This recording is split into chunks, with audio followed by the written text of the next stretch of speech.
¿Qué tal? Buenos días a todos los amigos, amigas de aquí de la red de estudios sobre la democracia en México. Un gustazo verles, saludarles y bueno, pues dar inicio a este nuevo o a este otro evento, este otro seminario, este webinar. Nos complace mucho que el profesor Mauricio Merino pues haya aceptado la invitación, esté aquí con nosotros para platicar sobre, creo que algo que nos interesa y es de mucho, de mucho interés para algunos, para muchos, mucha preocupación también sobre cuál es el estado actual de la democracia en México y hacia dónde eh, vamos a ir. Eh, en el marco de todas estas reformas judiciales que ya lo hemos estado platicando, el webinar pasado, tuvo a bien estar con nosotros la profesora Azul Aguiar, el Ah, profesor Javier Martín Reyes, que ah, donde hablamos un poco sobre la reforma judicial. Está en puerta la reforma electoral, que hasta donde se sabe empezará la discusión a partir de enero del próximo año. Bueno, al menos en el Congreso se sabe, al menos desde acá de Nuevo León vemos que en el centro del país están haciendo algo, algunas mesas de discusión. Hasta donde entiendo acá al menos en los estados de la República, no ha llegado a todos los estados esa mesa de discusión. Tenemos estados como Nuevo León donde la reforma judicial a nivel local todavía no se ha dado. Entonces, hay, digamos que muchos cabos sueltos en torno a las particularidades de este nuevo régimen político que ha sido cambiante. Y bueno, como les comentaba, para eso el profesor Mauricio Merino tuvo a bien aceptar la invitación para venir a platicar un poco con nosotros. Y después de su plática, de su ponencia, abriremos el micrófono para una suerte de preguntas y respuestas e ir enriqueciendo el análisis. De tal manera, profesor Merino, pues nuevamente muchas gracias por estar aquí con nosotros. A nombre de la Red de Estudios Políticos sobre la Democracia, que es una red que está organizada por el Instituto de Estudios Políticos de la Universidad de Monterrey, el Baker Institute de la Universidad de Rice y la Universidad Autónoma de Ciudad de Juárez. Es un esfuerzo que estamos haciendo con toda la intención de poder abonar a la discusión sobre la democracia en nuestro país. Así que, sin más, profesor Merino, tiene la palabra, el uso de la voz. Gracias. pues muchas gracias por la invitación, estimadísimo José. Gracias a Tony Payán, gracias a quienes han hecho posible esta invitación. Como sé que no hay mucho tiempo, creo que debo ir más bien telegráficamente porque la verdad, lo que más me interesa es tener un intercambio con quienes están acá reunidos. Sé que son gente interesada, informada y preocupada por la democracia. Y hay muchas cosas que conversar al respecto. Así que voy al grano. Primero, creo que para ninguno de ustedes es nuevo decir que en realidad el declive democrático, el proceso de autocratización que está viviendo México no es solo mexicano, sino que es parte de un fenómeno global. Eh, Cuando uno ve los datos de Variety of Democracies o de IDEA, esta organización dedicada también al estudio de la democracia, más recientes, pues en efecto salta a la vista que ya en las últimas mediciones, me quedo con la de VIDEM, cito de memoria, hay en este momento 91 gobiernos, países, estados que tienen regímenes autocráticos, no democráticos, con una variedad de modalidades, desde las teocracias hasta las autocracias electivas. Y hay 88 países que todavía se mantienen en la clasificación democrática, pero de esos 88, 45 están en franca regresión autoritaria. Es decir, el mundo está viviendo un deterioro global del régimen democrático. Tampoco es para ustedes nuevo si les digo que Hannah Arendt, por ejemplo, ha Creo que es un dato relevante, ha vuelto a ser multicitada en nuestros estudios, en nuestras deliberaciones, en buena medida porque Hannah Arendt explica o trata de explicar respecto al fenómeno del fascismo alemán en particular, pero del totalitarismo en general, trató de entender por qué la gente acaba aparentemente convalidando la construcción de regímenes totalitarios o abriéndoles la puerta. Y parece que las explicaciones que dio entonces Hannah Arendt siguen siendo válidas para nuestros tiempos, porque hay una combinación, primero, de crisis previas, y el mundo vivió una crisis del régimen neoliberal en el 2008, que fue muy, muy potente, que modificó la expectativa, por lo menos, que se tenía de la globalidad y del neoliberalismo en general en el mundo. Eh, Hubo además un proceso muy potente que ha documentado con mucho cuidado Oxfam, entre otras organizaciones, eh, de concentración del ingreso durante esos mismos años. El 1% de la población teniendo tanta riqueza como la mitad de la población mundial. Y Oxfam documenta que 81.000 millonarios en el año 2022 tenían tanta riqueza. Ya sabemos, ingreso y riqueza son criterios distintos, pero estos 81.000 millonarios tenían tanta riqueza acumulada como el 45% de la población mundial. Es decir, cerca de 4.000 millones de personas tenía la misma riqueza que 81.000 millonarios. Hubo un proceso de concentración, pues, muy fuerte que además estuvo, ya les digo, señalado, limitado por esta crisis del 2008. Y por si algo faltara, se sumaron otros dos factores que ustedes conocen también muy bien: la pandemia, que vino a desafiar la capacidad de respuesta de los estados nacionales y de sus sistemas de salud frente al desamparo, pues, de millones de personas que quedaron sometidas a la falta de ingreso inmediato, sobre todo a las que viven en el día a día, a los más pobres, a los marginados. En todo el mundo se especula por la Organización Mundial de la Salud. Digo especula porque no son datos totalmente cerrados, que murieron alrededor de 15 millones de personas en todo el mundo como secuela del COVID-19. Y hubo países en los que estas muertes estuvieron mucho más asociadas con los grupos que estaban obligados a salir a la calle para ganar el sustento cotidiano. Entonces, en fin, y además hemos visto la explosión de las redes sociales. El mundo cambió dramáticamente a partir del 2006, cuando entran los dispositivos móviles inteligentes, los smartphones.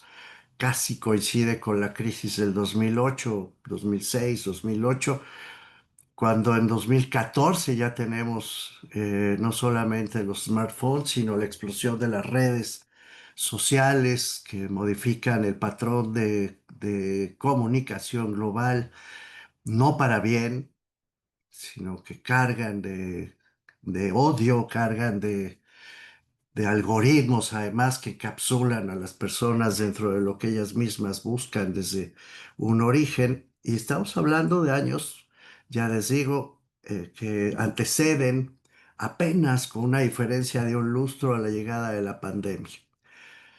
Me estoy extendiendo más de lo que quiero. Todos estos fenómenos son globales, ninguno de ellos corresponde solo con el caso mexicano, y por eso es que hay esta cadena, digamos, de declive democrático en todo el mundo.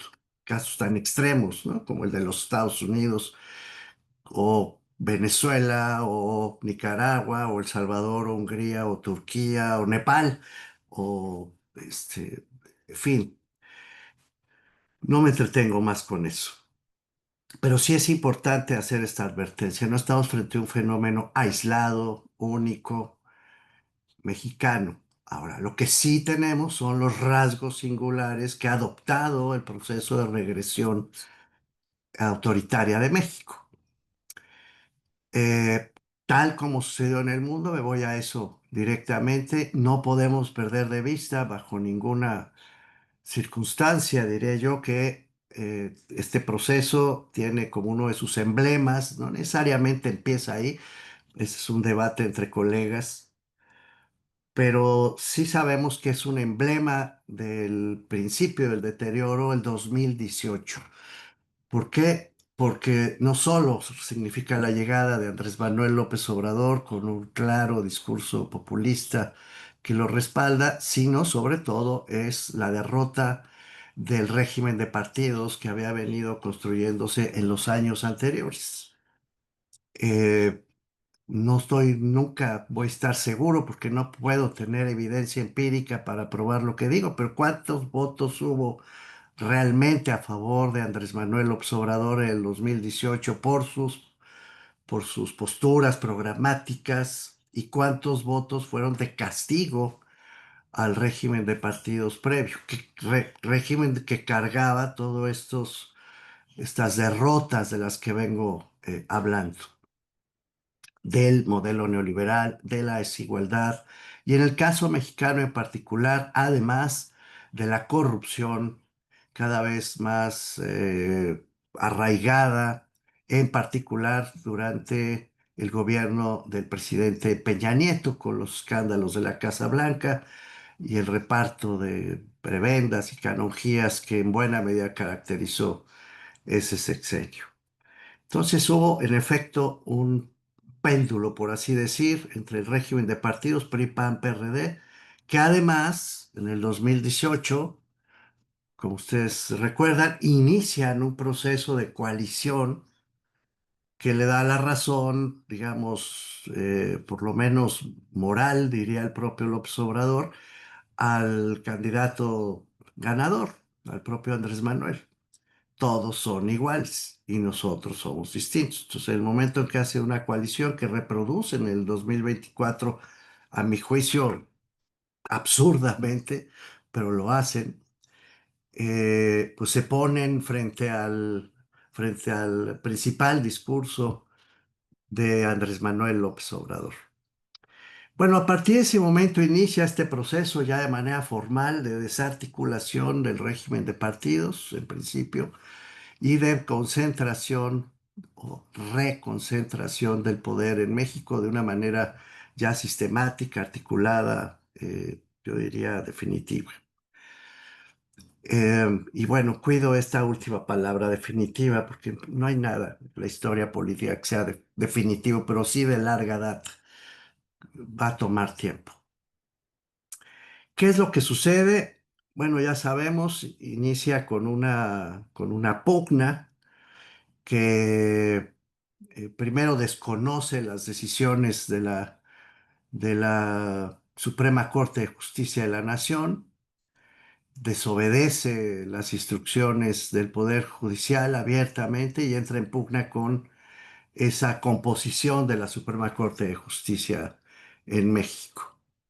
Hay un avance además deliberado para empezar a diseñar la salida de los órganos autónomos del Estado bajo el argumento de que son caros e inútiles, de que le cuestan mucho dinero al erario y no están cumpliendo con su misión. Hay un propósito deliberado, articulado, yo diría planeado y además exitoso de devastación del prestigio público de los órganos que se habían creado durante el llamado proceso de transición a la democracia para tratar de contener los excesos del poder presidencial tradicional.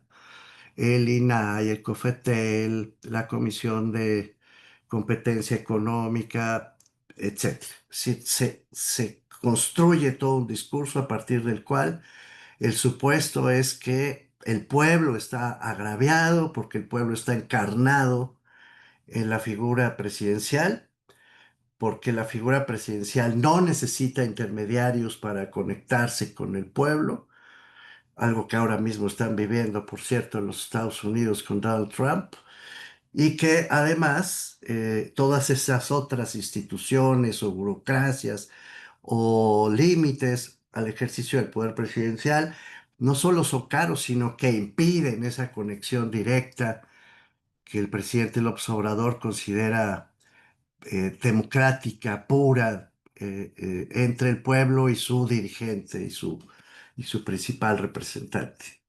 Ese discurso entonces empieza a justificar todas estas decisiones que pasan además por un desconocimiento deliberado de la potencia de la administración pública tradicional y empieza a trasladarle a las Fuerzas Armadas, tema que no es trivial, no solamente las labores de policía, crea la Guardia Nacional con ese propósito, sino que además le empieza a trasladar a las Fuerzas Armadas, a la Marina, al Ejército y a la nueva Guardia Nacional, tareas que correspondían antes a la administración civil, de todo tipo, aduanas, escuelas, construcciones, obras públicas, eh, reparto de programas sociales, etcétera.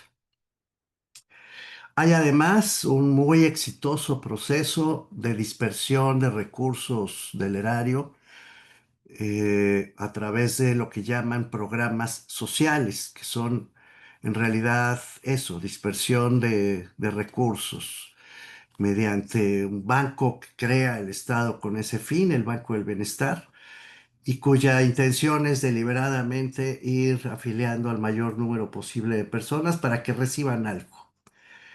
No me entretengo en las características específicas de esos programas sociales respecto a su orientación hacia las personas más pobres o con mayores dificultades de acceso al mercado, porque esa es materia de otro debate, José, pero sí creo que vale la pena subrayar que se trata de un proceso en el sentido de su alcance y de los montos exitoso.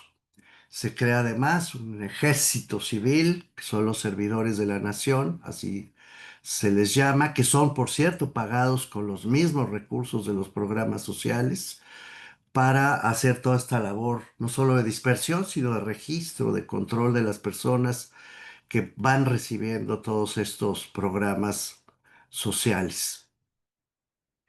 A lo largo del sexenio, además, se va perfilando lo que se habría de concretar después como un intento en el 2022 ya abierto de modificación del régimen electoral, del sistema electoral mexicano. El presidente presenta iniciativas de reforma constitucional para cambiar el sistema electoral y por lo tanto controlar ese régimen electoral desde la presidencia de la República.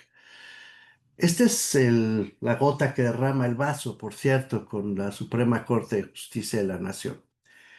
En 22, como les estoy contando, el presidente presenta esta iniciativa constitucional muy, muy, diría yo, agresiva en contra del sistema electoral, que básicamente consiste en eliminar el servicio profesional de carrera del INE, que es la clave de la organización electoral en México.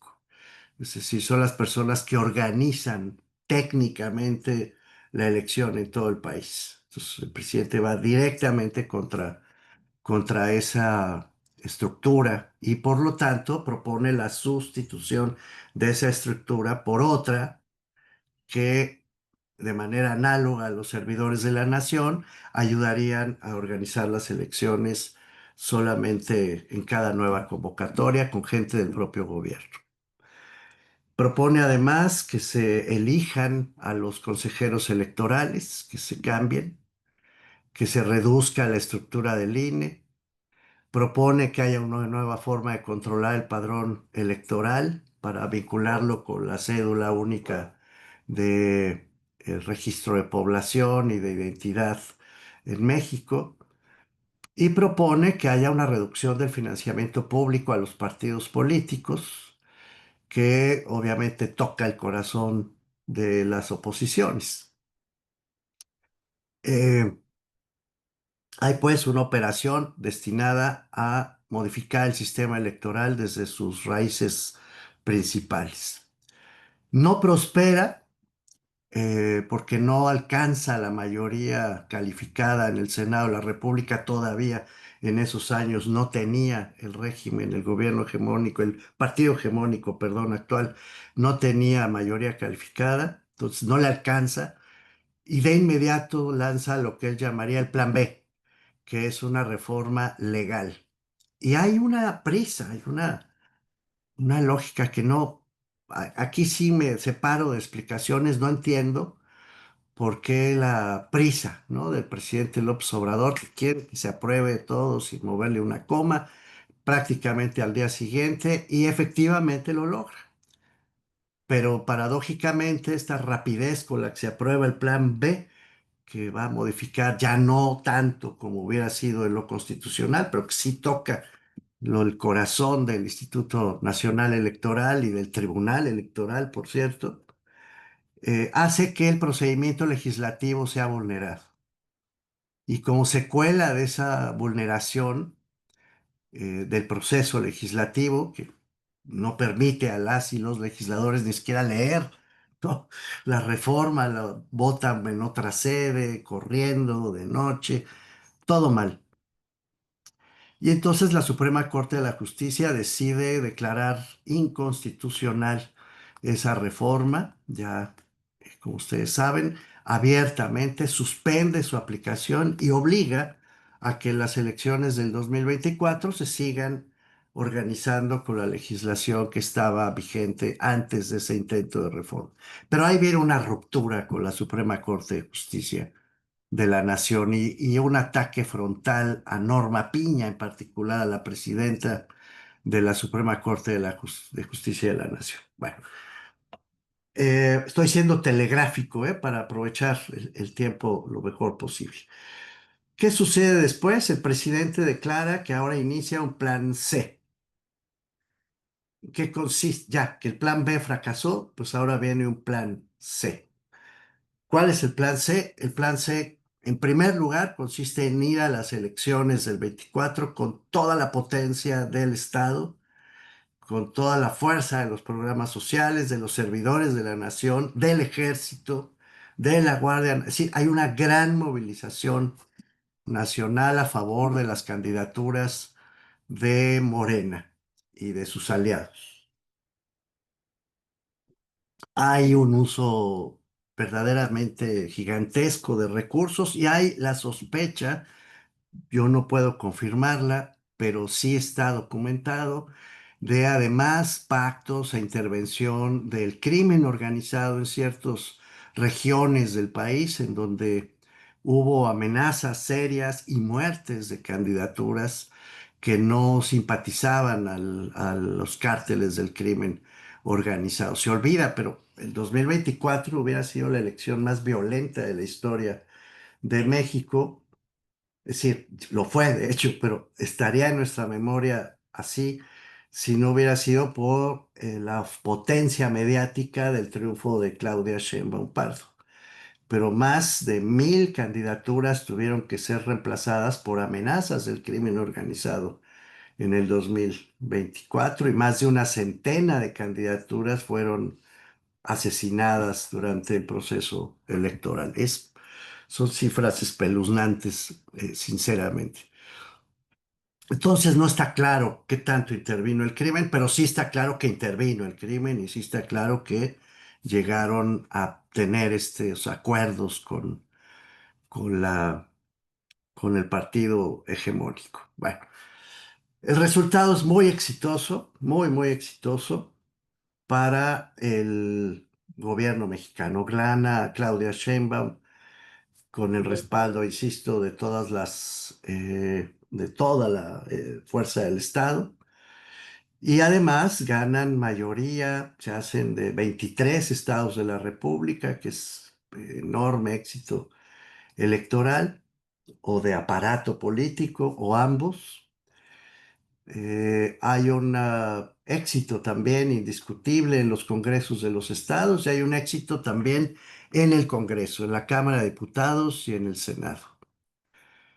Aquí me detengo porque el éxito siendo indiscutible de esta operación política encabezada por Andrés Manuel López Obrador, es sin embargo insuficiente para tener la mayoría calificada que necesitaba para modificar la Constitución.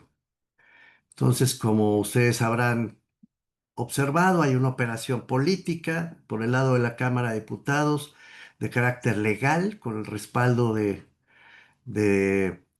tres magistrados y magistrada del Tribunal Electoral del Poder Judicial de la Federación y por una mayoría en el INE de consejeras y consejeros que consideran que dadas las composición del resto mayor y de la organización de la distribución de diputaciones por representación proporcional, le corresponde un 20% más a la coalición dominante, a pesar de que la Constitución establece un límite máximo de 8% de sobre representación, la diferencia entre votos y lugares en la Cámara. Con todos estos alegatos jurídicos que se reproducirían después con la elección judicial, pero voy a eso más adelante, con todos estos alegatos jurídicos se le otorgan no 8%, sino 20% de representación, con lo cual alcanzan mayoría calificada en la Cámara de Diputados. Y en el caso del Senado hay un episodio digno de Martin Scorsese, digo yo, porque tampoco les alcanza la mayoría, llegan a la mayoría calificada, les faltan dos senadores en un momento clave, justo cuando se va a votar la reforma judicial. Y lo que vemos es en vivo por el canal del Congreso, una operación a través de la cual el senador Adán Augusto Hernández, López Hernández, que ahora es famoso por las peores razones, pero ya lo era porque era el líder de la mayoría de Morena, pues hace una operación política primero para tener retenido en Campeche a un senador de Movimiento Ciudadano, porque parece que hay una lógica de chantaje ahí con la familia de ese senador, que es detenida literalmente, metida a la cárcel, pues, y retienen al senador este de Campeche pues, para negociar que no asista y por lo tanto no comprometa a la mayoría calificada que se necesita. Pero el momento estelar es la negociación con un senador que fue del PRI, después del PAN, y que en ese momento estelar aparece como un senador de Morena, que es Héctor Yunes. El episodio de Yunes es espectacular, y por eso digo de Scorsese, porque hay un proceso de compra, literalmente, de chantaje a la luz del día, y el señor Yunes aparece ya investido de Morena después de haber tenido una larga lista de acusaciones penales contra él y su familia, que son retiradas a cambio de su incorporación a Morena. Bueno, penosísimo el episodio, pero con esto tienen la mayoría calificada en las dos cámaras. A partir de esa mayoría calificada viene una aplanadora de reformas constitucionales que constituyen este plan C. El plan C implica, uno, ya con Claudia Sheinbaum en la presidencia de la República y mayoría calificada en en las dos cámaras, y además en 23 estados, como ya expliqué. Eh, pues en los estados no necesitan la calificada, basta con que sea mayoría. Y la tienen en más de 17 entidades, que es lo que reclama la Constitución para poderse reformar. Es decir, mayoría de las entidades federativas a través de sus congresos. Bueno, em, el plan C, primero, eliminación ya formal de los órganos autónomos que causan mayores molestias, digamos. Entonces desaparece el INAI, el Instituto Nacional de Acceso a la Información, se extingue para trasladar sus funciones a las contralorías de todos los órganos públicos, y ya no tener un órgano autónomo del Estado que va a garantizar la transparencia y el derecho a la privacidad, el control de los datos personales. Hay una desaparición de los órganos que controlan el mercado, ya dije, el IFETEL, encargado de las telecomunicaciones y de la competencia económica, también se eliminan. Hay una eliminación del Coneval, se elimina el Coneval, se traslada al INEGI las funciones del Coneval. Hay muchas más, ¿eh? Pero estas son las principales. La lista es de más de 25 órganos que desaparecen prácticamente en el periodo de un mes, y que estaban diseñados todos ellos para contrapesar las decisiones de la Presidencia de la República. De otro lado, hay una operación jurídica importantísima, que es la propuesta de reforma judicial para renovar el Poder Judicial por voto popular. Esta ha sido la más llamativa, la más documentada, sin lugar a dudas. Creo que ustedes la conocen muy bien, así que voy a pasar muy rápido por ella. Es evidente, solo voy a decir esto, que la operación política es casi perfecta, digamos. Primero se montan comités de selección de las candidaturas que tienen mayoría gubernamental, entonces garantizan que los que van a entrar como candidatos o candidatos ya tienen una primera aprobación. No va a entrar ningún adversario del régimen a las candidaturas. Después hacen una tómbola para que se definan las candidaturas correspondientes ya en la boleta.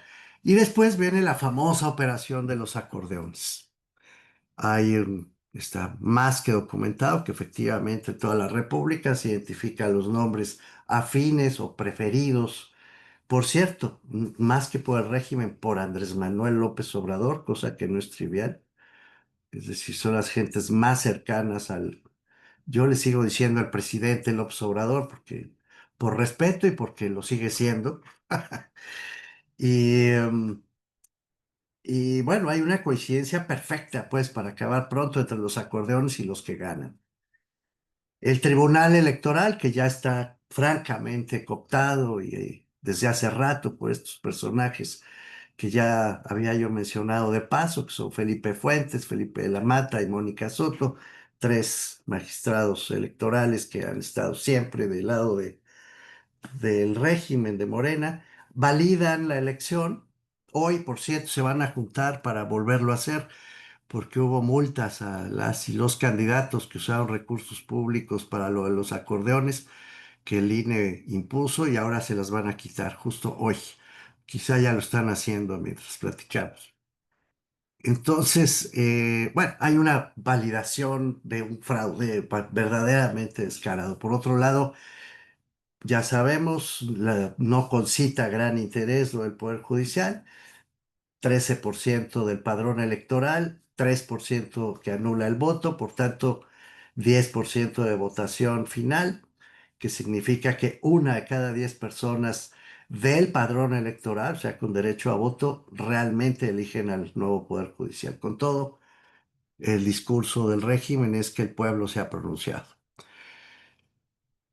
Ya vimos, hay una reconfiguración no solamente del Poder Judicial, sino del discurso del Poder Judicial, y de su forma de presentarse ante el público. Y hay además, pues todas estas operaciones que hoy estamos viendo de cómo los jueces, las juezas, pues están adaptando a un ecosistema judicial que les desafía mucho. Algunos ya han venido renunciando porque de plano se han sentido incapaces de afrontar su nueva labor a pesar de haber ganado por voto. Em, por último, tenemos, curiosamente, el cierre de todo este proceso por donde empezó. Entonces, la presidenta Sheinbaum, no sé por qué, supongo que para no cargar con la potencia de aquellas prisas de Andrés Manuel por aprobar la reforma electoral, decide darle un poco más de tiempo, entonces crea una comisión presidencial para la reforma electoral. La encabeza Pablo Gómez y Pablo Gómez anuncia las características que podría llegar a tener esa reforma y también la propia presidenta Sheinbaum. ¿Cuáles son las más importantes? Uno, otra vez la eliminación del servicio profesional de carrera. Otra vez la eliminación del personal que trabaja en los 300 distritos electorales, la eliminación o la disminución de la representación proporcional para integrar a las cámaras, prefieren el voto mayoritario, obviamente.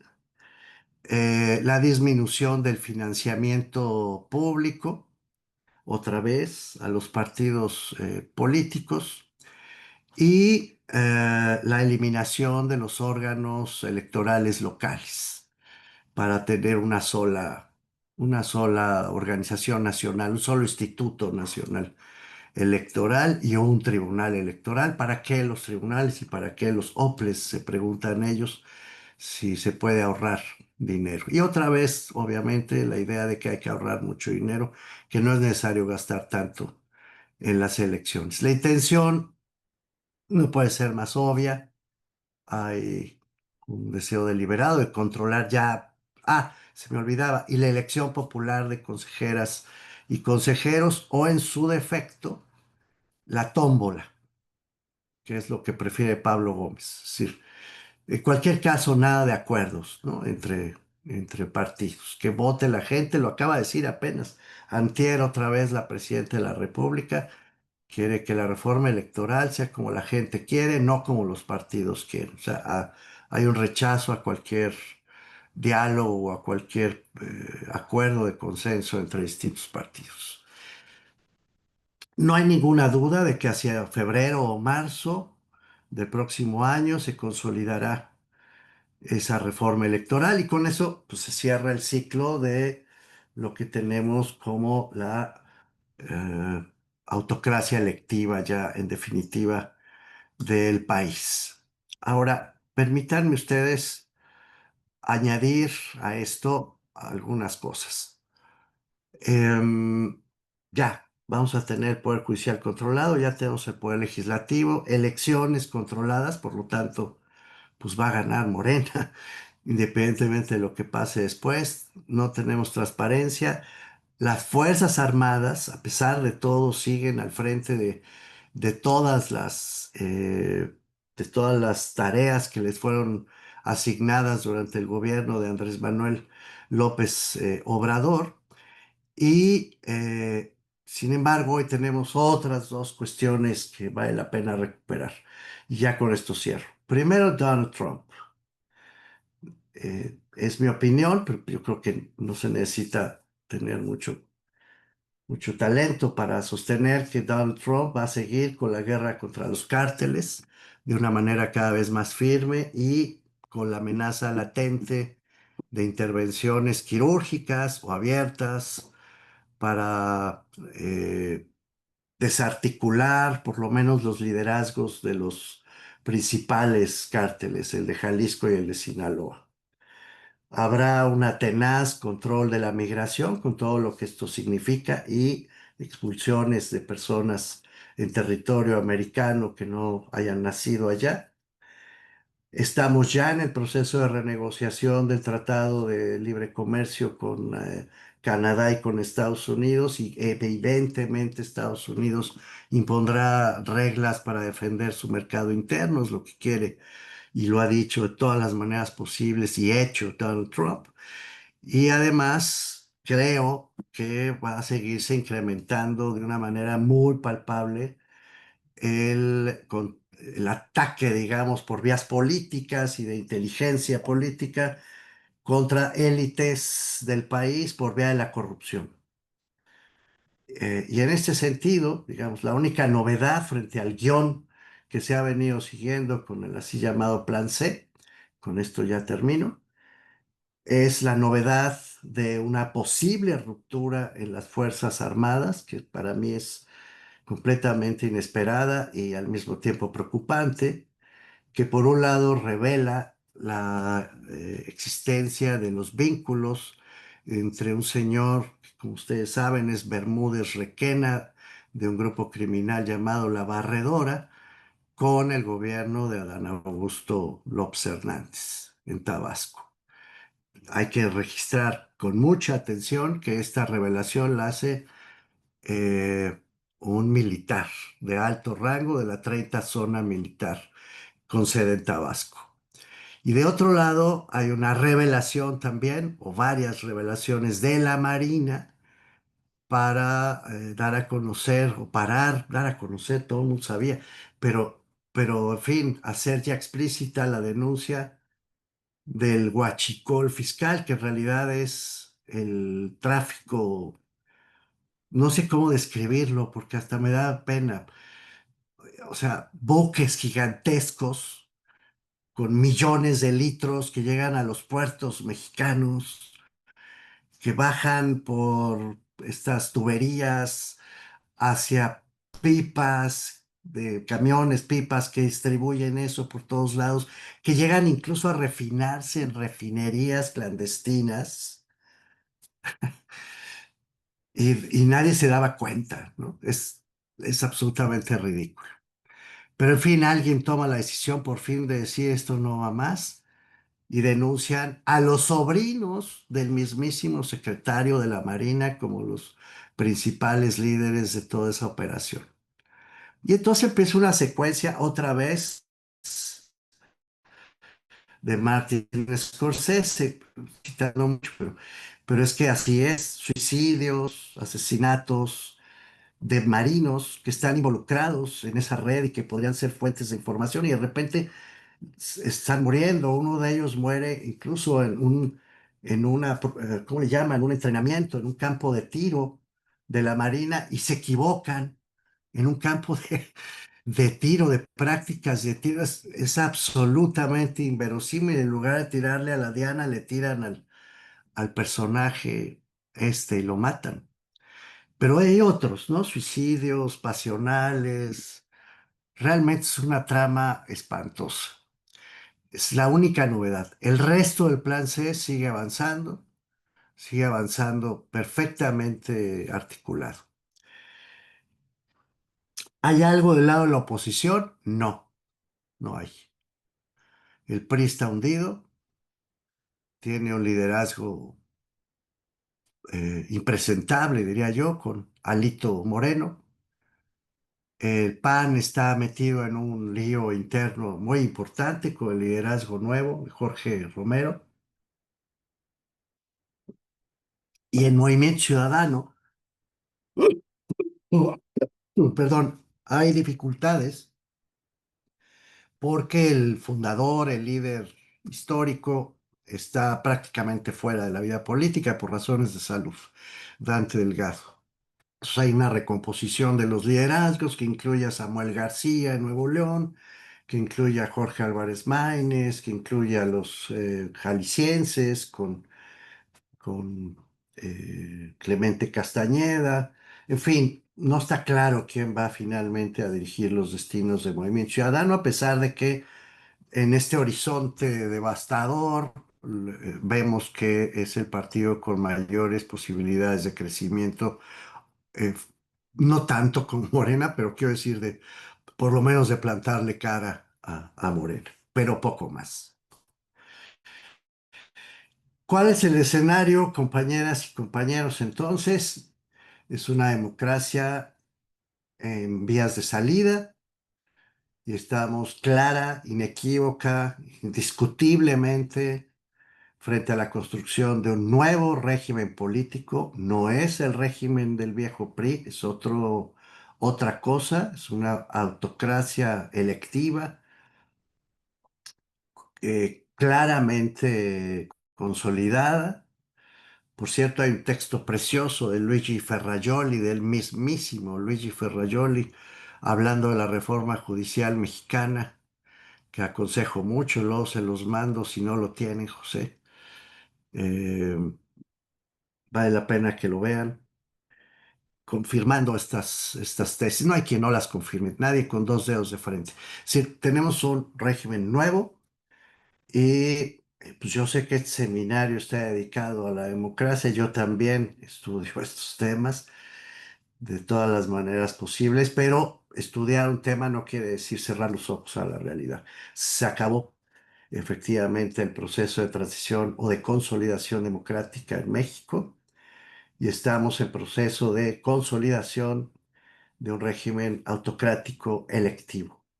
Es decir, se seguirá votando y se seguirá usando la elección, pero la elección para justificar cosas, pero nada más. Así están las cosas, estimado José. Muchas gracias, profesor. Justamente voy mandando el texto de Luigi Ferraioli, Ah, muy bien. este, aquí al chat por si alguien desea consultarlo. Eh, bueno, pues abrimos el espacio para preguntas y respuestas, si le parece. Adelante, Rodrigo. Gracias, José. Profesor, en algunos foros lo he escuchado decir que ante esta declive democrático que estamos viviendo en México, una de las cuestiones que no se debe perder es la conciencia pública o la conciencia democrática. Por mi formación como abogado, creo que lo considero un término un poco abstracto. Tal vez yo si lo pondría en términos legales como la exigencia de los derechos, pero eso tendría que ser tal vez a través de los órganos jurisdiccionales, y ahora los órganos jurisdiccionales también los encuentro comprometidos. Entonces, no sé si me pudiera explicar cómo ejercer esta conciencia democrática desde la academia. Esa sería mi primer pregunta. Y la segunda también, y perdón por irme a un caso particular, es también este declive democrático lleva al cierre de diferentes espacios que tienen que ver con la libertad de expresión, tanto en la prensa, tanto en lo que está pasando en las universidades, que esta situación obviamente también la estamos viviendo aquí en Estados Unidos. Pero yo lo he escuchado decir también que hay que buscar estas alianzas internacionales, alianzas con otros centros de investigación en otros países, contar las experiencias. Y yo trabajo en un centro de investigación, trabajo en el Baker Institute, donde nos dedicamos desde otra perspectiva a analizar la situación que vive que está viviendo el país, pero tal vez sin tanta presión. Hoy tenemos otra presión por parte del gobierno de Estados Unidos, pero no por parte del gobierno mexicano.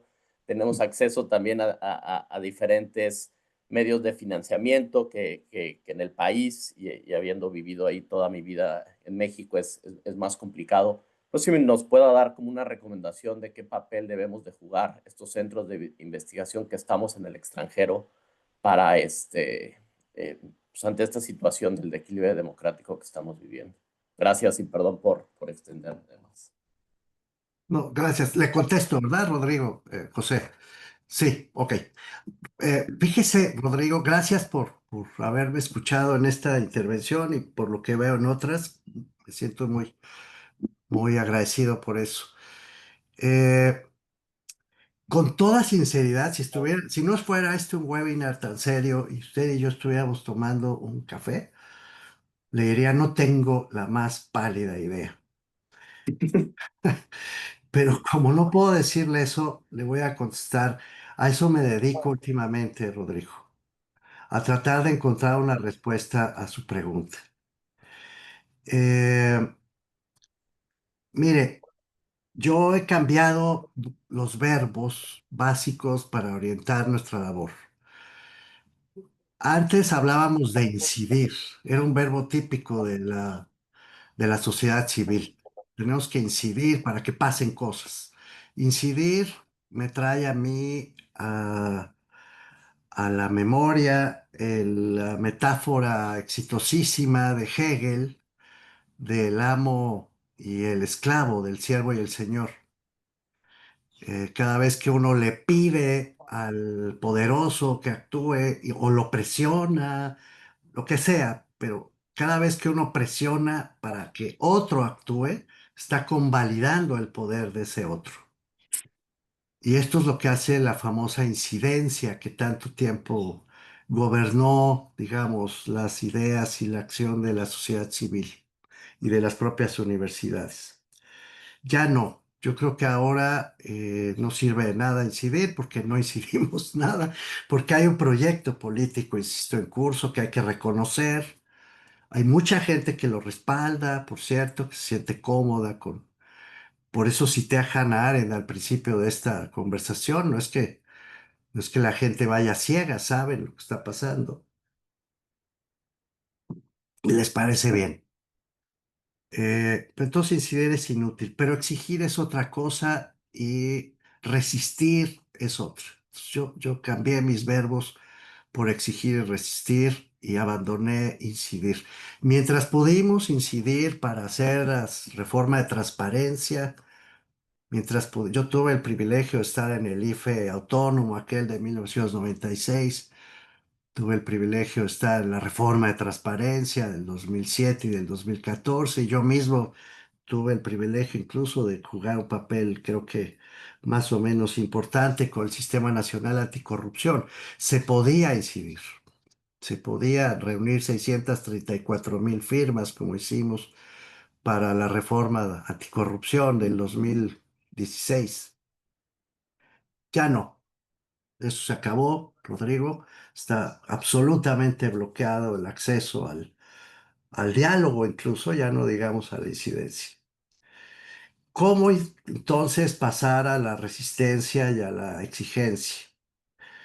Pues yo, mientras no nos cierren los institutos de investigación, y afortunadamente no parece todavía, bueno, a mí ya me sacaron del CIDE, yo ya lo viví desde el principio del sexenio. Probablemente están al tanto, fue francamente complicado, pero me albergó la UDG, con quien tengo una enorme deuda de gratitud, y desde aquí hemos seguido trabajando en nuestros estudios sobre corrupción, justamente. Tenemos una revista científica, tenemos informes anuales, tenemos una página muy potente, rendiciondecuentas.org, por si no la han visto, vale la pena, etcétera. Y además hemos creado, Rodrigo, por mi parte, aparte de la universidad, es otra historia, este movimiento que llamamos nosotros por la democracia, desde hace ya 10 años, por cierto, pero ahora tiene más sentido que nunca, que ha puesto sobre la mesa el problema del desabasto de medicamentos. Nosotros es el que crea cerodesabasto.org, que es el que documenta todos los problemas de abasto de medicamentos que siguen ahí siendo nota. Ahora culpan, ¿no?, a las empresas de que no entregan los medicamentos en el gobierno. Hemos puesto sobre la mesa el problema de los derechos laborales de las poblaciones más vulneradas, como las trabajadoras del hogar, seguimos con eso, de los jornaleros agrícolas, de las familias nómadas de los jornaleros agrícolas, de los repartidores, en fin. Y hemos creado, Rodrigo, le invito a verla, pues aprovecho su pregunta para promover, revistaeldiluvio.com. Este es un documento, una nueva revista digital que es resultado de nuestro Instituto de Formación Cívica, que es abiertamente una revista digital construida para defender la democracia. Revista El Diluvio, todo seguidito.com. Preguntaba usted qué hacemos desde el plano internacional. Bueno, justo como este es un fenómeno que no se ciñe solamente a México, decidimos crear un consejo editorial y una revista que está avalada, que está construida, no sé qué verbo usar, está editada, pensada, etcétera, por personas como Catalina Botero de Colombia, que fue la copresidenta del Comité de Ética de Facebook y fue la relatora de libertad de expresión de la Organización de Estados Americanos. Está Don Guyen, que fue pues, la cabeza del órgano de asistencia técnica electoral de Naciones Unidas para el mundo entero durante mucho tiempo. Fue el que organizó las elecciones de Irak, de Afganistán, de Sudáfrica, etcétera. Yo mismo fui invitado por él cuando vino la transición rusa, ¿no?, a dar asistencia técnica electoral a Moscú. Em, Está Toby Mendel del Center for Law and Democracy de Canadá. Está Alejandro Katz de Argentina. En fin, Es un grupo internacional, yo creo que muy potente, que compartimos esta preocupación por el deterioro de la democracia y hemos decidido pues tener este nuevo espacio de divulgación que no nos ciña a la cosa académica, que es mucho más, ¿no? Lenta, más pausada. Acá podemos reaccionar más rápido y eso estamos haciendo. Además es multimedia. No se me ocurre otra cosa, Rodrigo. Resistir y exigir con los pequeños, modestos medios que tenemos a nuestro alcance. Y en cuanto a las universidades, pues lo que ustedes están haciendo, ¿no? Yo creo que hay que trabajar lo más que se pueda en red y quienes creen en la democracia, porque hay un montón de gente que no cree en la democracia, ¿eh? Entonces, los poquitos que todavía creemos que se puede pelear por la democracia, creo que tendríamos que estar más cerca. No tengo otra respuesta. Gracias, profesor. Rosa Inés, adelante, doctora. Y muchas gracias, doctor eh, José Friedman.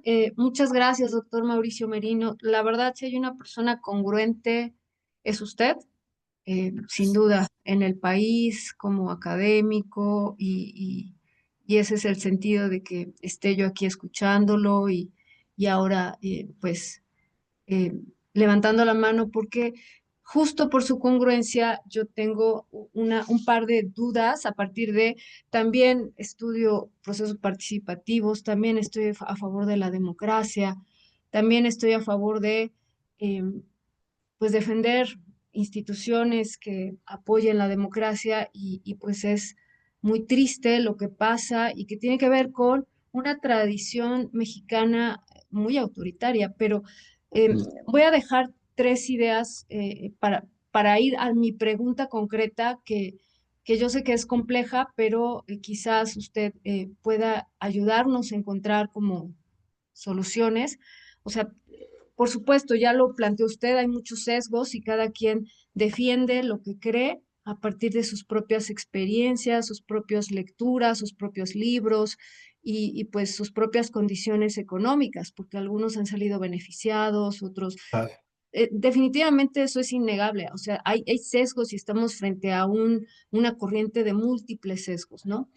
Y en ese sentido, pues hay múltiples percepciones, totalmente coincido, pero hay algo que es evidente, el quiebre de las libertades, y eso es lo que más preocupa, porque parecería que no nos tenemos que preocupar, pero a lo lejos se ve una posible tormenta muy fuerte que puede trastocar las libertades y esa es la parte que a mí me ocupa porque estoy a favor de la participación, la he estudiado, trabajo en una institución que más democrática no puede ser, de verdad, pagamos el precio de la democracia en todos sus sentidos y eso no impera en las instituciones educativas mexicanas.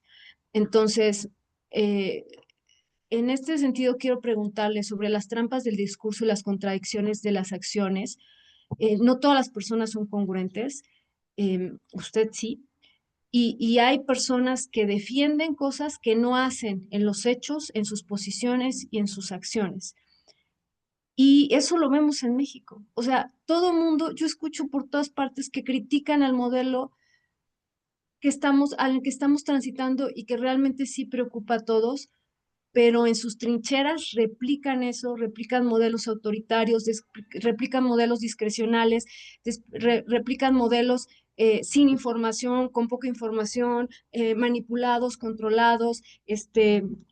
Por ahí hay un término en política que se dice maiceando, ¿no? Maiceando a la gente para, justo como usted planteó en su concepto de incidencia, para convalidar sus propios proyectos a favor de una una ventaja propia o una ventaja de sus grupos, una ventaja de sus propios beneficios, de sus aliados, ¿no? Y ese es el quiebre de los que creemos que la democracia tiene que imperar, porque si es así, pues aceptas que no ganan tus aliados, aceptas que pues ya no vas a estar, aceptas que entregas las armas y dejas el espacio a otros. Y eso se demuestra, no se dice. Y toda la gente lo dice, pero sus acciones son contrarias. ¿Qué podemos hacer? Porque usted plantea que somos muy poquitos y hay que trabajar en red.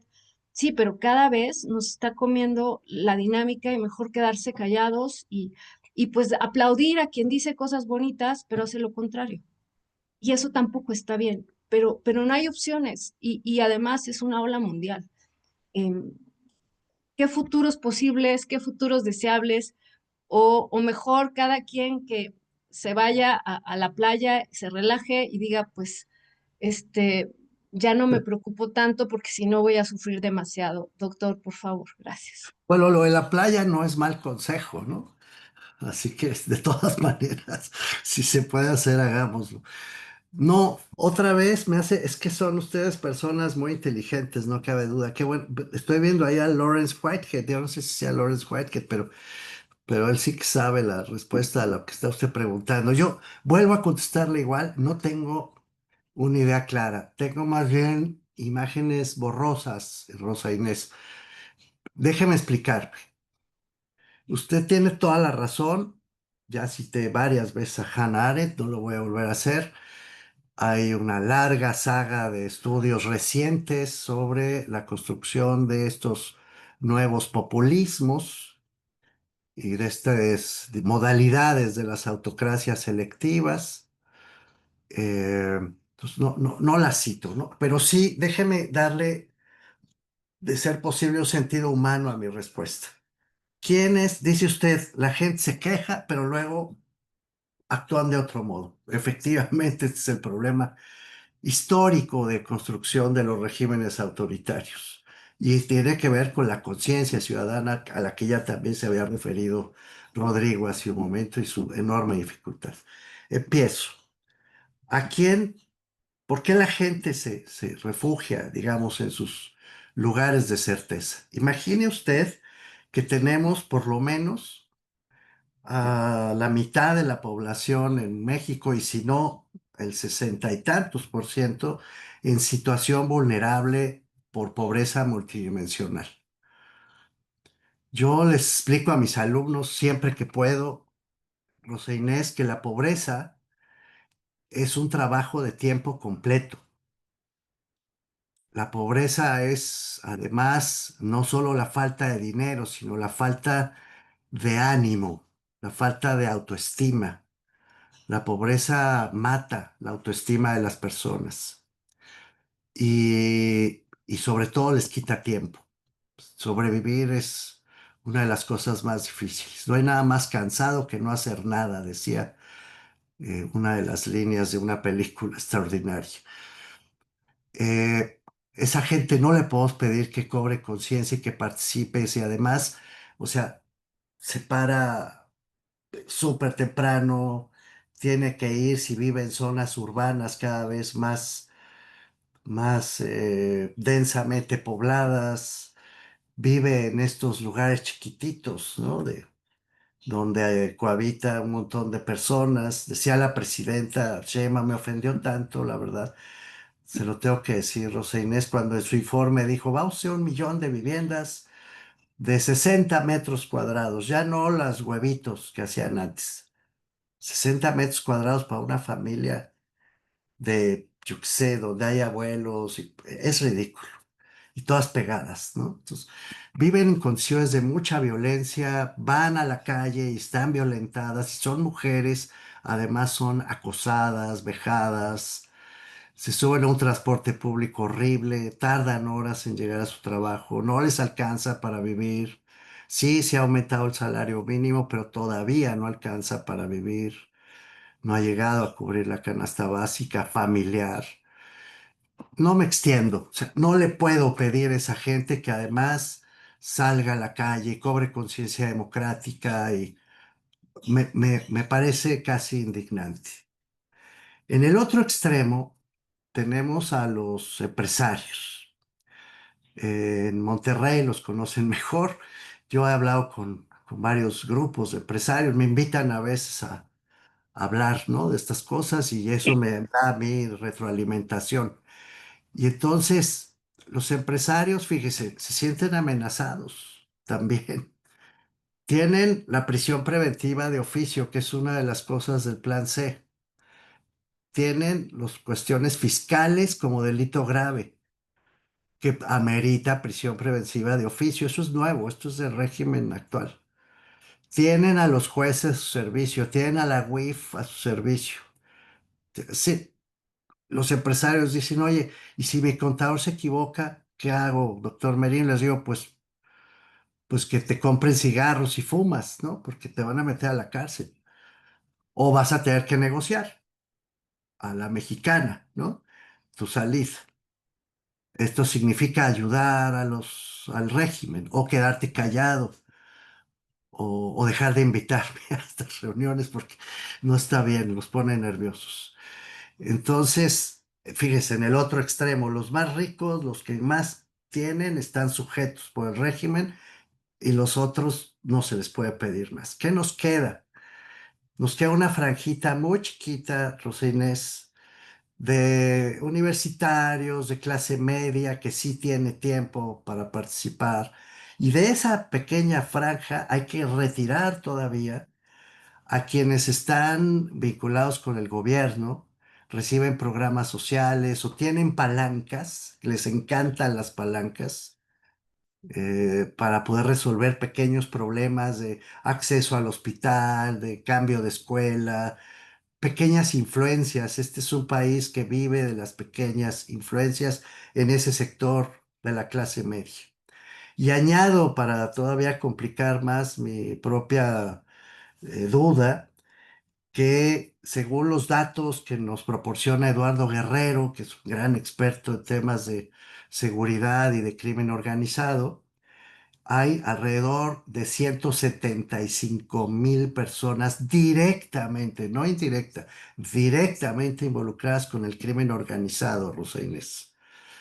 El crimen organizado es el quinto mayor empleador de México. No es el primero, pero es el quinto. Es decir, está América Móvil, está Oxxo, ¿no? ¿Cómo se llama? FEMSA, está Manpower, está Walmart y el crimen organizado. Entonces, va usted restando, no sé si me explico, posibilidades de construcción, de conciencia democrática, de titularidad de derechos, de exigencia de esos derechos a un sector cada vez más pequeñito. ¿Quiere decir que siendo tan pocos y tan desarticulados, estamos condenados a la derrota? No, no, por cierto. El poder de la palabra y el poder de la organización siguen siendo perfectamente vigentes, a eso apelo. Pero sí, Rosa Inés, por eso insisto en que es mejor trabajar en red, en bola, digo a veces, es mejor hablar lo más que se pueda, ser muy francos y resistir y exigir, no, no se me ocurre otra cosa, pero entendiendo que no va a ser masivo, que no se van a llenar plazas más que muy excepcionalmente. Estamos en franca minoría, Rosa Inés, no solo por la política o por la potencia del nuevo régimen autocrático, sino por las circunstancias económicas, sociales y la inseguridad con la que vivimos. Además, hay mucho miedo en México, un miedo sedimentado, documentado, que hace muchísimo daño. La gente no siempre participa por eso, porque prefiere quedarse en su casa. Siento mucho mi respuesta, Rosinés. Me hubiera gustado dar otra, pero es la verdad. Gracias, profesor Merino. Gracias, Gracias, doctora Rosines, por la gracias, pregunta. doctor. Doctora Gaby Cantú, adelante. Muchas gracias. Gracias, doctor, también por el panorama general que nos da y por siempre recordarnos que esto es algo global, ¿no? Luego parece que nos envolvemos en la idea de que es un proceso mexicano, pero tristemente es algo que nadie se está salvando de, ¿no? O sea, como decían en el Carnegie Endowment for Peace, o sea, de la autocratización ya nadie se libra y queda claro que ni las democracias más liberales se están librando de esto. Yo quisiera preguntar algo en función de algo que usted mencionó y que creo que está en el centro de la discusión y es, usted decía, a mucha gente no le gusta la democracia, ¿no? Y creo, digo, no soy de las que no le gusta, estamos aquí porque nos gusta la democracia, porque creemos en ella, pero entiendo en parte por qué no les gusta. Mucha gente no le gusta la democracia porque es relativamente lenta para la toma de decisiones. La gente apela mucho a la responsividad inmediata, quiere ver cosas instantáneas, quiere resolver problemas estructurales profundos en un sexenio, en dos, tres. Entonces es lenta para tomar decisiones. Le da muchísimo peso a los procesos, al respeto a esos procesos, independientemente de los resultados. Entonces hay gente que está muy orientada al resultado y hay veces que en la democracia un mal proceso tumba un resultado y la gente enfurece, ¿no? También creo que no les gusta la democracia porque implica escuchar, porque implica ponerte en los zapatos del otro, porque implica muchas veces ceder cosas. Y creo que en lo que más le pesa a los demás no gusta porque implica pensar en todos y no solo en algunos. Y entonces ahí se complica el asunto. Y creo que el tema que nos está como ganando a todos es que la gente a la que no le gusta era más de la que creíamos y ya nos alcanzó en el sentido de que tiene capacidad para alterar elecciones y porque no sé en qué momento perdimos a nivel global, pues esta idea de que hay ciertas cosas en las que ya no nos vamos a meter, como la dignidad de las personas, como los derechos humanos, y ya hay muchísimos líderes a los que no les es funcional el discurso inclusivo y no les es funcional el pensar en las personas porque no les reditúa en términos electorales. Y si uno le rasga sus creencias particulares, pues ya vemos que hay cada ser humano ahí en posiciones de liderazgo que da miedo, pero lo que yo quería preguntarle es que desde nuestra posición en la que la gran mayoría estamos como profesores, como profesoras, creo que en las aulas ya podemos ver mucho de esto. Yo se los dije ayer en mi clase a mis alumnos. No se sorprendan por los megalómanos, no se sorprendan por los autócratas. A veces están sentados al lado de ti. Escucha a tus compañeros, la forma en la que hablan, la forma en la que a veces se expresan, el cómo están negados a escuchar, el cómo están aferrados. Entonces, yo lo que me pregunto es, y de nuevo, no es para que usted nos diga la solución, pero desde su experiencia, o sea, ¿qué podemos hacer como profes para instaurar esos valores democráticos desde el aula? Porque decía Juan Linz, transitar es el primer paso, consolidar es el problema, y ahí nos falló. O sea, andábamos estudiándole la calidad a las democracias que nunca se consolidaron, nunca se transformaron en valores, la gente no aprendió a tolerar, no aprendió a debatir, no aprendió a escuchar. Y creo que bien dice usted, porque tenía otros problemas más graves, como comer y traer dinero a su casa y demás, pero sí tenemos nosotros como terreno fértil para estar formulando hacia el futuro otras cosas,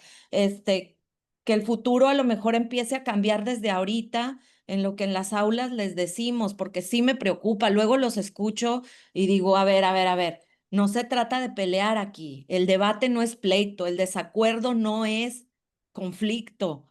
¿Qué podemos construir? Pero luego a veces digo, ¿qué hacemos? ¿No? Y eso es lo que a mí me gustaría también escuchar para, pues, llevarnos algunas herramientas desde todo lo que usted ha pasado en su experiencia por miles y miles de estudiantes de todo tipo en todos los niveles, ¿no? Gaby, primero qué gusto saludarla, ya hacía rato, me da mucho gusto saludarla otra vez. Y pues obviamente, bueno, repito la fórmula anterior, pues, a mí me pasa lo mismo, ¿no? ¿Cómo lidiar con eso? No estoy seguro que sea la mejor respuesta, obviamente, pero la única que tengo y que trato de poner en práctica es recordar la titularidad del derecho, nada más. O sea, usted es titular de derechos. Ahora, todo esto, porque justo lo que usted acaba de decir, Gaby, explica muy bien la complejidad de la democracia. Entonces uno se enreda, ¿no? Hay que deliberar y hay que ta. Incluso cuando va a los mínimos, ¿no? De Robert Dahl tampoco, pues es complicado. Entonces hay que ser, yo diría, ir a nivel de cancha, lo más básico. Pues, ¿qué significa tener, por ejemplo, que es algo que hemos puesto en práctica? No solo es teórico, sino sí lo hemos practicado. ¿Qué es eso del derecho a la salud? Es una receta que a usted le van a surtir, punto. Ya terminé. No hay rollo, no hay nada. Usted tiene derecho a que lo atiendan y con su receta se la surtan. Se acabó. Me ahorro el discurso sobre el derecho a la salud, la historia, no, aquí hay una receta. Va y le surten o no le surten. Si no le surten, tenga la bondad de decirlo en cero desabasto. Se acabó.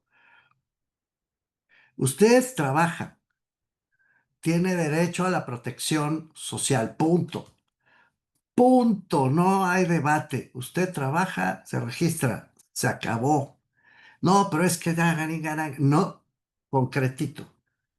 Usted es, vive aquí, nace aquí, va usted a la escuela y lo reciben. Tiene derecho a que lo reciban en la escuela. Se acabó. No sé si le estoy transmitiendo. Ser titular de derechos no es una cosa abstracta, es algo concreto.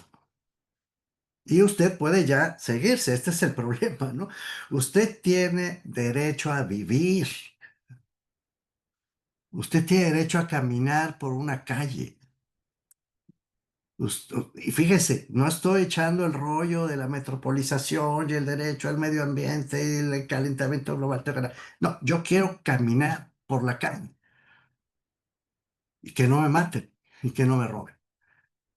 Y si me enfermo, quiero que me atiendan y me den mi medicina. Justo el texto este que...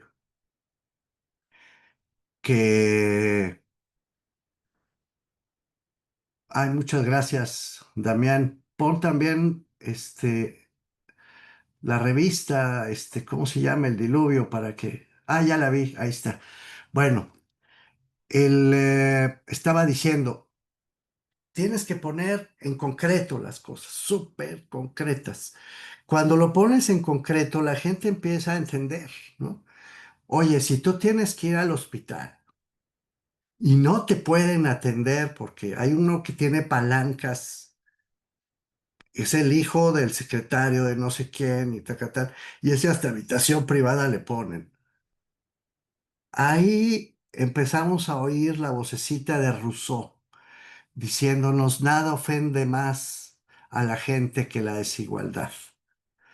O a Amartya Sen diciéndonos los derechos son muy complicados de entender, pero sabemos cuándo se vulneran. Todos. Entonces, ahí la conciencia de la que hablaba Rodrigo con razón sobre la existencia de esa titularidad creo que adquiere un poco más de carne y hueso. Y eso paradójicamente ayuda incluso a los alumnos. Los alumnos que discuten en abstracto así todas estas tesis y cuando uno les dice, a ver, pero concretamente en ser humano, en clave, ¿no? Ser humano que te corre sangre por las venas, ¿qué es eso? Y ahí, póngale, ¿no? Ya la cosa empieza a caminar. Incluso entiendes cosas como estas de Trump, ¿no? En Estados Unidos, de, oye, tengo derecho. Ah, bueno, vístelo en Nepal, Gaby. Ese no hay que perderlo de vista, ¿no?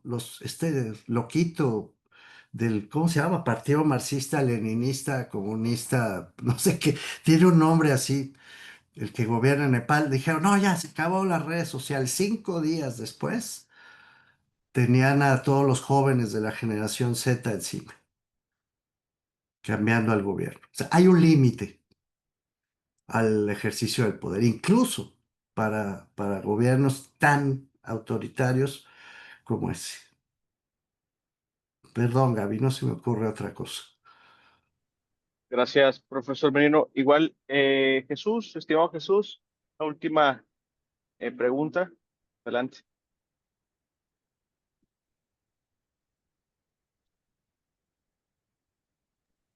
Sí, buenos días. ¿Sí se me Bueno, escucha? sí, Sí, perfecto. te escuchamos bien. Perfecto. Bueno, doctor Merino, la verdad que escucharlo siempre es bastante grato. Y bueno, además de este escenario que parece ser así como, yo diría que hasta apocalíptico en términos políticos, yo tengo algunas preguntas así como muy concretas. De hecho, ya ha planteado varias soluciones. Eh, Y una de ellas tiene que ver con el asunto de qué tanto o a cuántas personas no les gusta la democracia. Y yo creo que una pregunta que debemos estarnos haciendo en este trabajo en red, en las academias o en las organizaciones de la sociedad civil en las que estemos, tendría que ver en cómo o qué estrategias desarrollar para lograr que a los que no les gusta la democracia, sí les guste. Pero adicionalmente, yo creo que tendríamos que estar trabajando en que a aquellos que ahora les gusta la democracia no vayan dejando de gustarles, ¿no? Que se vayan decepcionando y no necesariamente que se vayan a las filas del autoritarismo o demás, sino que caigan en esta lógica de la apatía social y política. Yo creo que eso sería así como que algo de lo que ha estado planteando. En este sentido, me gustaría escuchar cuál es, cuál sería su opinión con respecto a estrategias de formación cívica, pero que estén más allá de las propias instituciones que desafortunadamente también se han ido debilitando Sí. a partir que sean de que no instituciones educativas propiamente, ya vimos que han fracasado, o de instituciones democráticas como el propio IFE o INE, que también ya se ha ido cerrando las puertas. En este sentido, ¿cuál sería su opinión y cómo vería la estrategia del trabajo directo por parte de nosotros como académicos y de otras instancias de la sociedad civil para generar ya no formación cívica, sino yo pensaría en una etapa tal vez previa, que es, yo creo, uno de los principales problemas, que sería estrategias de alfabetización política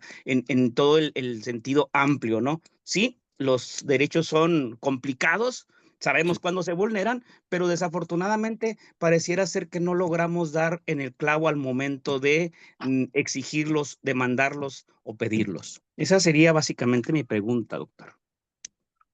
Pues sí, Jesús, creo que coincide con la de Gaby, con la de Rosinés, sobre todo. Estamos, pues sí, diciendo lo mismo, tratando de buscar lo mismo. Tiene usted razón. Em, yo a veces pienso, Jesús, que la economía que es tan adversa generalmente, en este caso puede ser nuestra aliada, porque quienes están relacionados con regímenes autoritarios y los respaldan, generalmente tienen una lógica transaccional en ese respaldo. No siempre, hay gente que absolutamente convencida, y lo hubo, de que Hitler era muy bueno, ahora con los 1000 días de Allende, ¿no? Como se cumplió el aniversario del 11 de septiembre del 73, han salido varios documentales. Hay un montón de gente en Chile que sigue convencida de que Pinochet era una persona que valía la pena defender, etcétera. Hay mucha gente convencida, honestamente convencida. Pero hay otras que tienen esta relación transaccional, insisto, que yo estoy contigo porque me das un dinerito al mes y eso me viene bien, no lo quiero perder. Estoy contigo porque resulta que mi familia, yo qué sé, mi esposa trabaja en la secretaría no sé qué, gracias a eso vivimos bien. O yo estoy contigo porque, etcétera, ¿no? Porque conozco al subsecretario de no sé qué o a la jefa de gobierno de no sé cuánto y entonces eso me da acceso, me permite llamarle, sentirme influyente. Hay una cosa transaccional en muchos de los casos, pero hay límites, vuelvo a la carga. Es decir, lo que se reparte se acaba por una parte y entonces hay que optar cómo continúa ese reparto.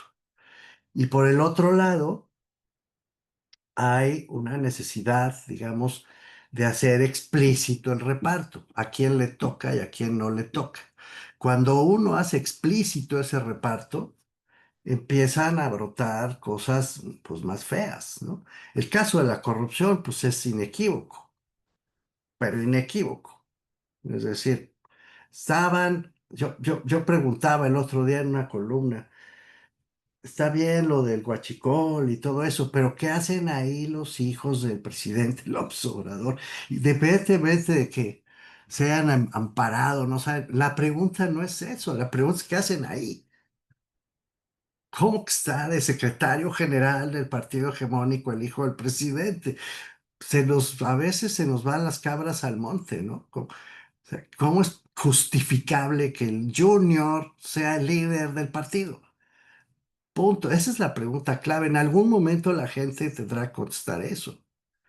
En algún momento la gente tiene que contestar por qué, yo qué sé, Yasmín Esquivel, la ministra estelar de la Corte, pues es la esposa del señor que hace negocios más importantes con Andrés Manuel en el aeropuerto y en el segundo piso de la Ciudad de México, etcétera, que es el señor Riobó, José María Riobó.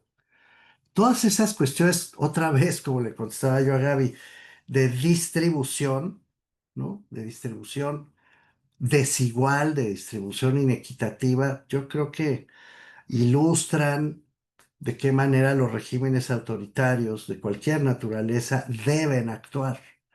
Están compelidos, obligados a distribuir lo que hay. Y la economía es la distribución de lo escaso. No les alcanza para todos. Entonces, unos reciben más, otros menos.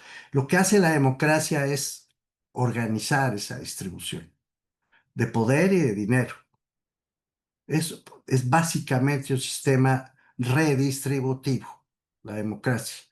O como diría Piketty, predistributivo, al fijar las reglas previas a que la cosa se distribuya, incluyendo lo fiscal.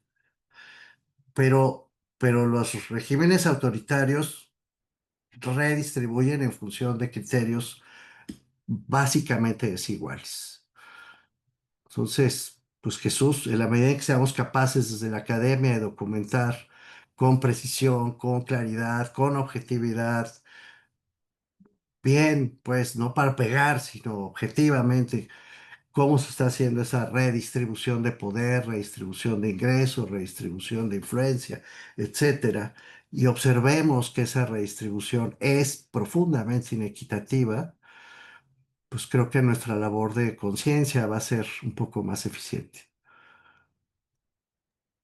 Hay que hacer la matemática, dirían en algunas universidades gringas, sobre todo, ¿no? Do the math. Muchas gracias, profesor, por las respuestas. Gracias a todas las personas que se conectaron. Creo que este webinar, si me permiten comentarlo, creo que ha sido el primero que comienza, donde comenzamos a hablar o poner sobre la mesa el qué hacer.